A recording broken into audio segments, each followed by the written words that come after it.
ನಮಸ್ಕಾರ. ಜೀನಿ ನ್ಯೂಸ್ ವೀಕ್ಷಕರಿಗೆ ಸ್ವಾಗತ.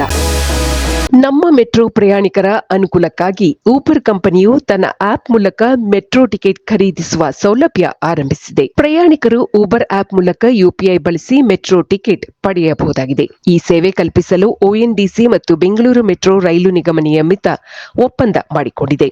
ಇದರ ಜೊತೆಗೆ ಊಬರ್ ಡೈರೆಕ್ಟ್ ಎಂಬ ಹೊಸ ಯೋಜನೆಯೊಂದನ್ನು ಕೂಡ ಊಬರ್ ಕಂಪನಿ ಪ್ರಕಟಿಸಿದೆ. ಈ ಯೋಜನೆಯು ಉದ್ದಿಮೆ ನಡೆಸುವವರಿಗೆ ಅನುಕೂಲವಾಗಲಿದೆ. ಉದ್ದಿಮೆಯಿಂದ ಉದ್ದಿಮೆಗೆ ಸರಕು ಸಾಗಿಸಲು ಈ ಯೋಜನೆಯನ್ನು ಬಳಸಬಹುದಾಗಿದೆ. ಬೆಂಗಳೂರಿನಲ್ಲಿ ಊಬರ್ ಬಸ್ ಸೇವೆ ಆರಂಭಿಸಲು ಅನುಮತಿ ನೀಡುವಂತೆ ರಾಜ್ಯ ಸರ್ಕಾರಕ್ಕೆ ಮನವಿ ಸಲ್ಲಿಸಲಾಗಿದೆ. ಸರ್ಕಾರ ಅನುಮತಿ ನೀಡಿದರೆ ಊಬರ್ ಬಸ್ ಸೇವೆ ಆರಂಭಿಸಲಾಗುವುದು ಎಂದು ಊಬರ್ ಇಂಡಿಯಾದ ಅಧ್ಯಕ್ಷರು ತಿಳಿಸಿದ್ದಾರೆ. ಇದು ಈ ದಿನದ ಸುದ್ದಿಗಳು.